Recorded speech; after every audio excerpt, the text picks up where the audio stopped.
Hello student, मैं अजय कुमार शर्मा आपके अपने YouTube channel Ajay maths mania में स्वागत करता हूं।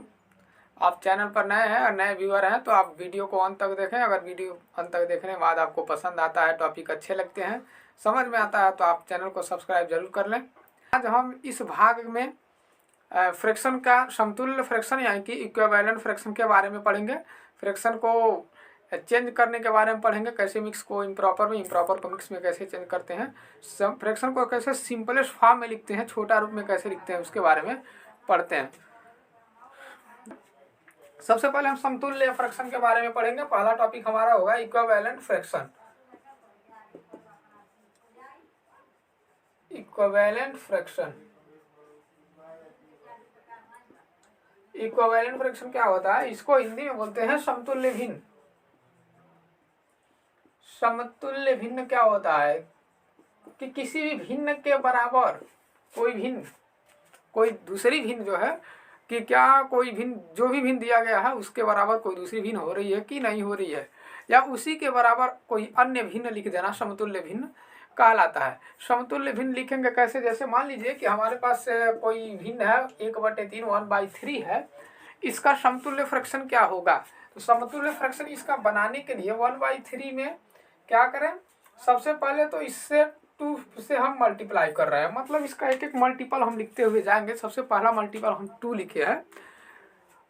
फ्रैक्शन का एक क्वालिटी भी होता है कि अगर हम अंश में जिस संख्या से गुणा कर रहे हैं या भाग कर रहे हैं, हर में भी उसी संख्या से गुणा या भाग करना पड़ेगा। अगर हम न्यूमरेटर में किसी संख्या से मल्टीप्लाई कर रहे हैं तो डिनोमिनेटर में भी सेम टू सेम उसी संख्या से मल्टीप्लाई करना पड़ेगा, तभी यह अनुपात बराबर में चलेगा, नहीं तो अनुपात बराबर नहीं हो सकता है। तो करें 2 1 जा 2 हो जाएगा और 3 2 जा 6 हो जाएगा।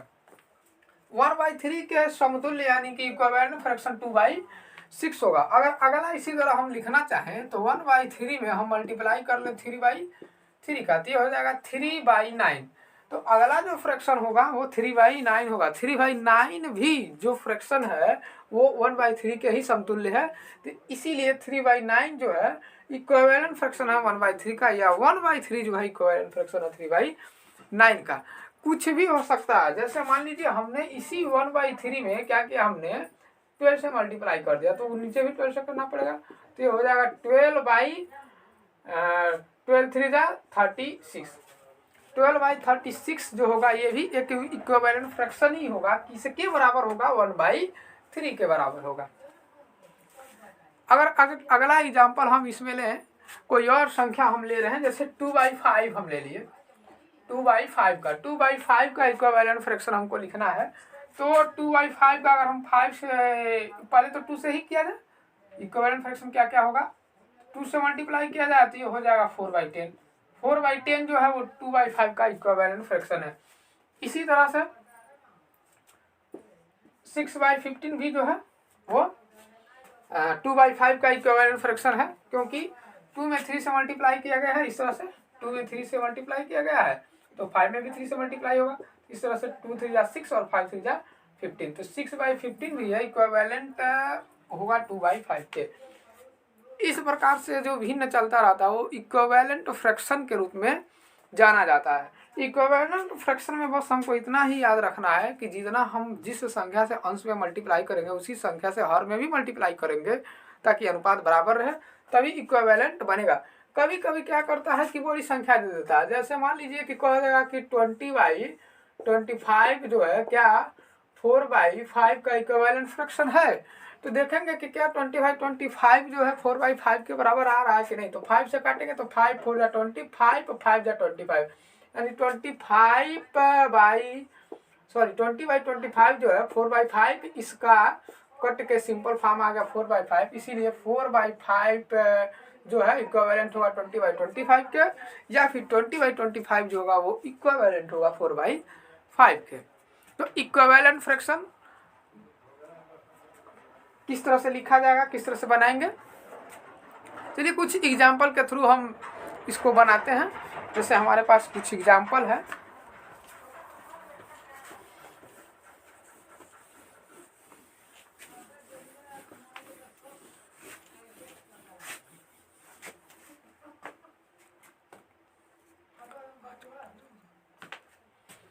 जैसे एक फ्रैक्शन हमारे पास है 5/6 और 2/7, इसका इक्विवेलेंट फ्रैक्शन हमको लिखना है। हम 5 इक्विवेलेंट फ्रैक्शन लिख रहे हैं, तो 5 लिखेंगे तो 5/6 का पहला इक्विवेलेंट फ्रैक्शन 5 × 2/6 × 2।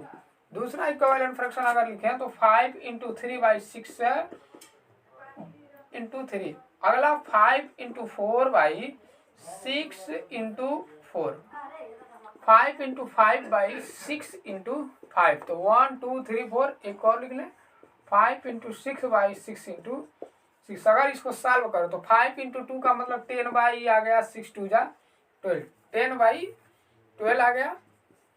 इसी तरह से 5 3 जा 15/6 3 जा 18। अगला 5 4 जा 20, 6 × 4/24, 5 5 जा 25 और 6 × 5, 6 5 जा 30, 5 6 जा 30, 6 6 जा 36। 10/12, 15/18 और 20/24, 25/30 और 30/36 जो होगा वो इक्विवेलेंट फ्रैक्शन होगा 5/6 के। 5/6 के इक्विवेलेंट ये सारा का सारा फ्रैक्शन कहलाएगा। इसी तरह अगर हम 2/7 का 5 इक्विवेलेंट फ्रैक्शन लिखे हैं तो 2 × 2/7 × 2। इसी तरह 2 × 3/7 × 3, 2 × 4/7 × 4, 2 × 5/7 × 5, 2 × 6/7 × 6। मल्टीप्लाई किया जाए 2 2 जा 4 हो गया और 7 2 जा 14 हो गया, 2 3 जा 6 और 7 3 जा 21, 2 4 जा 8 और 7 4 जा 28, 2 5 जा 10, 7 5 जा 35, 2 6 जा 12 और 7 6 जा 42। इस तरह से 4/14, 6/21, 8/28, 10/35 और 12/42 जो होगा वो 2/7 का इक्विवेलेंट फ्रैक्शन होगा। चलिए इसके बाद से अगला कॉन्सेप्ट देखते हैं कि क्या कह रहा है। अगला कॉन्सेप्ट हम पढ़ते हैं सिंपलेस्ट फॉर्म।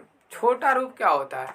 छोटा रूप मतलब जैसे मान लीजिए कि हमारे पास कोई 21/24, ये हमारे पास एक भिन्न दिया हुआ है और बोले कि इसको छोटा रूप कीजिए, मतलब काट पीट के किसी तरह से छोटा करना है, इसका छोटा रूप किस तरह से लिख सकते हैं।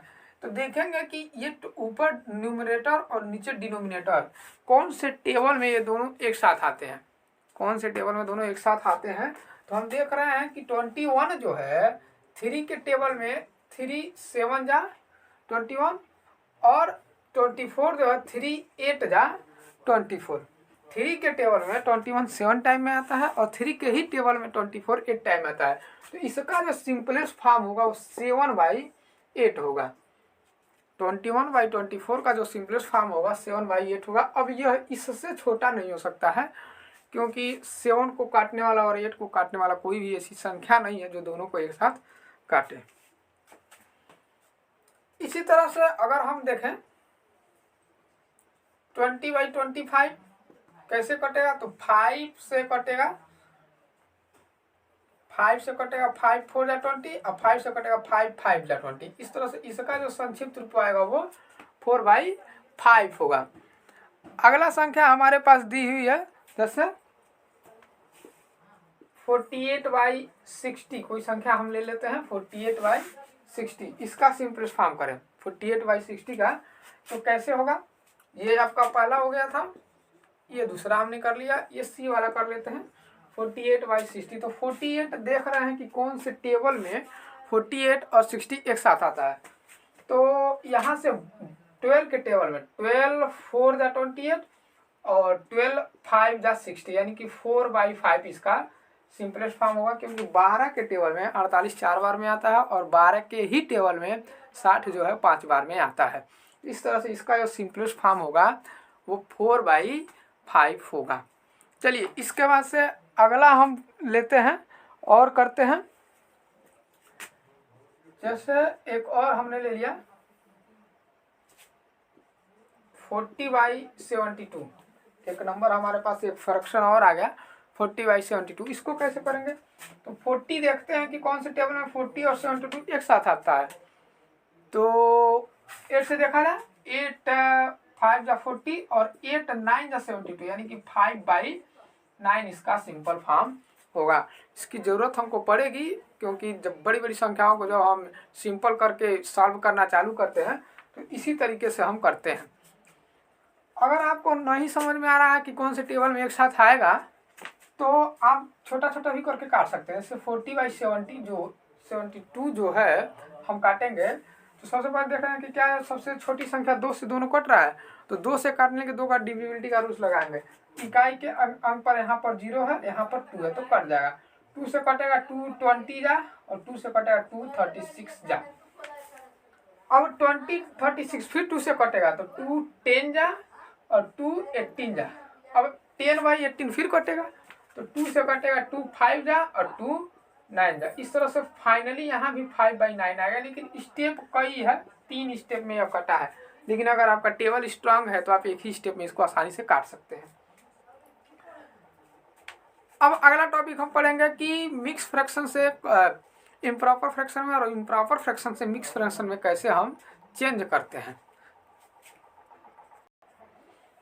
अगला कॉन्सेप्ट हम पढ़ेंगे चेंज इनटू मिक्स फ्रैक्शन। हम मिक्स फ्रैक्शन में चेंज करने को सीखेंगे कि किस तरह से चेंज करेंगे। तो यहाँ पर हमने कुछ फ्रैक्शन को लिखा हुआ है। ये फ्रैक्शन जो है इम्प्रॉपर है, क्योंकि इम्प्रॉपर फ्रैक्शन को ही मिक्स फ्रैक्शन में चेंज किया जाता है, और मिक्स फ्रैक्शन को जब चेंज करेंगे तो वो इम्प्रॉपर में बन जाएगा। तो ये इस तरह से ये जो भिन्न हमारे पास दिया हुआ है ये सारे के सारे इम्प्रॉपर फ्रैक्शन है। इसको चेंज कैसे करेंगे इसको सीख लेते हैं, क्योंकि जब हम आगे फ्रैक्शन पर ऑपरेशंस करेंगे, यानी कि एडिशन, सब्ट्रैक्शन, मल्टीप्लिकेशन और डिवाइड जब हम करेंगे भिन्नों का, तो वहाँ इसकी ज़रूरत पड़ेगी।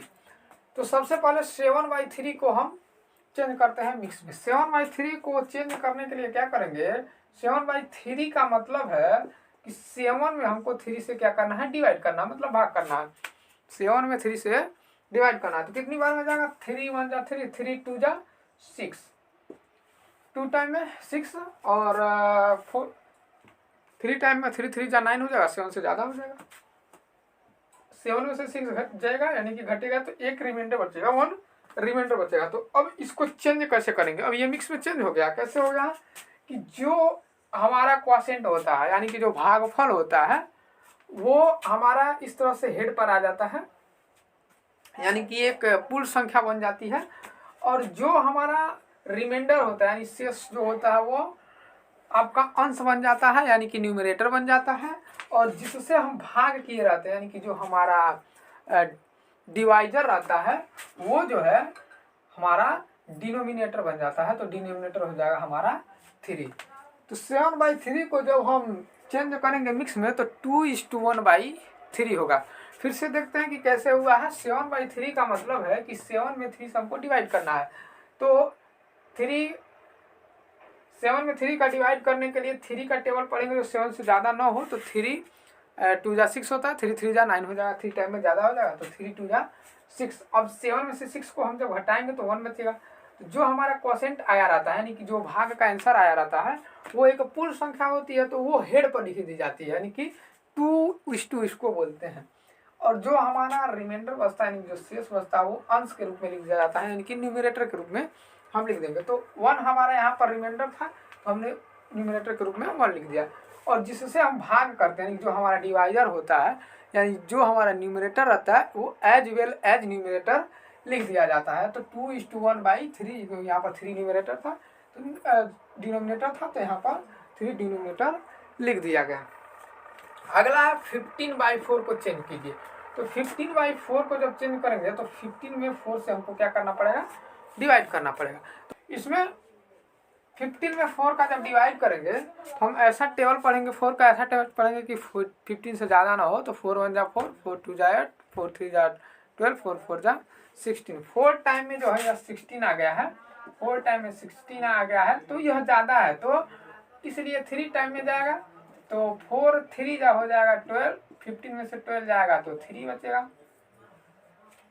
15 में से 12 जाएगा तो 3 बचेगा। तो इसको कैसे लिखेंगे, जो हमारा क्वोशिएंट आता है वो हेड पर, जो हमारा रिमाइंडर आता है वो अंश के रूप में, और जिससे भाग किए रहते हैं उसको हर के रूप में लिख देते हैं। तो इस तरह से इसका जो आंसर होगा 3:3/4 4 होगा। अगला है 9/2। 9/2 को करेंगे तो 9 में हम क्या करेंगे, 2 से डिवाइड करेंगे। 2 4 जा 8 होता है, बचा घटाएंगे तो रिमाइंडर बचा 1।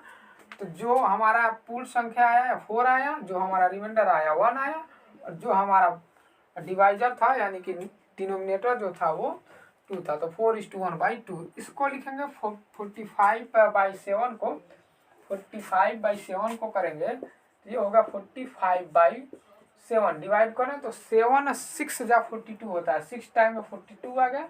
45 में से 42 घटाएंगे तो 3 बचेगा। तो 6 हमारा क्वोशिएंट आया, यानी कि कुल संख्या 6 आ गई तो 6 हेड पर हो जाएगा। हमारा रिमाइंडर आया है 3, तो 3 चल जाएगा अंश के रूप में, और हमारा जो डिवाइजर था वो 7 था। इस तरह से 6:3/7 इसका आंसर होगा। इस तरह से आप बहुत ही आसानी से इम्प्रॉपर फ्रैक्शन को मिक्स फ्रैक्शन में चेंज कर सकते हैं। चलिए इसके बाद से जानते हैं, अगर आपको मिक्स फ्रैक्शन दिया हुआ है तो इम्प्रॉपर में कैसे चेंज करेंगे। अगला हम कॉन्सेप्ट है change into improper fraction. Improper fraction में हमको चेंज करना है, क्योंकि मिक्स में दिया हुआ है तो इसको हम चेंज करेंगे तो इम्प्रॉपर में जाएगा। तो इम्प्रॉपर फ्रैक्शन में कैसे चेंज करेगा, सबसे पहले को चेंज कह रहा है कि 2:1/2 है, तो 2:1/2 को चेंज करेंगे तो ये 2 का हम क्या करेंगे, इस 2 से मल्टीप्लाई करेंगे। 2:1/2 को जब चेंज करेंगे, 2:1/2 को चेंज करेंगे तो इस 2 का इस वाले 2 से मल्टीप्लाई करेंगे। तो 2 का 2 से मल्टीप्लाई करेंगे तो हो जाएगा 2:2। और जो हमारा अंश होता है, न्यूमरेटर जो होता है उसको जोड़ देते हैं तो +1, और जो हमारा डिनोमिनेटर रहता है उसको एज वेल एज लिख देते हैं। तो 2 जा 4 हो गया और +1/2, तो 4 और 1 मिलके 5/2, यानी कि 2:1/2 का जो इम्प्रॉपर फ्रैक्शन होगा वो 5/2 होगा। 2:1 का जो इम्प्रॉपर फ्रैक्शन होगा वो 5/2 होगा। अगला है 3:4/5। 3:4/5 इसको चेंज करेंगे तो 5 का 3 में मल्टीप्लाई करेंगे। इस तरह से 3 × 5 + 4/5 हो जाएगा। तो 3 5 या 15 और +4/5, तो 15 और 4 ऐड करेंगे तो ये हो जाएगा 19/5। 19/5 इसका इम्प्रॉपर होगा 19/5, तो इसको लिखेंगे 19/5। अगला है 8:6/5। 8:6/5 इसको करेंगे तो 8 में 5 का मल्टीप्लाई कर देंगे और +6 जो है ऐड कर देंगे, और बाई 5 8 5 जा 40 और +6/5 इसको सॉल्व करेंगे तो 40 और 6 46 यानी 46/5 इसका आंसर होगा। तो इस तरह से इसका जो आंसर होगा 46/5 हो जाएगा। अब अगला कह रहा है 11/2/5 को बताइए क्या होगा। तो 11/2/5 को लिखेंगे तो ये हो जाएगा 11 × 5 = 2/5। 11 का 5 में मल्टीप्लाई करेंगे, 5 का 11 मल्टीप्लाई करेंगे, अंश को जोड़ देंगे। 11 × 5 = 55 हो गया, +2/5 55 × 2 = 57/5। तो इसका जो आंसर होगा 57/5 आएगा। तो इम्प्रॉपर फ्रैक्शन से मिक्स फ्रैक्शन में और मिक्स फ्रैक्शन से इम्प्रॉपर फ्रैक्शन में चेंज करने का तरीका हमने सीख लिया। इसके बाद से ये चीज़ें काफ़ी इम्पोर्टेंट है, इसको हमको बारीकी से आना भी चाहिए। इसके बाद से हम फ्रैक्शन का ऑपरेशंस करेंगे, यानी कि फ्रैक्शन पर आधारित क्वेश्चन, जैसे एडिशन कैसे करते हैं, सब्सट्रैक्शन कैसे करते हैं, मल्टीप्लिकेशन फ्रैक्शन का कैसे करते हैं, डिवाइड कैसे करते हैं, उसके बारे में पढ़ेंगे। तब तक अगर आपको वीडियो अच्छा लगा हो तो एक लाइक ज़रूर करें, और लाइक के साथ साथ एक सब्सक्राइब भी करें। जय हिंद।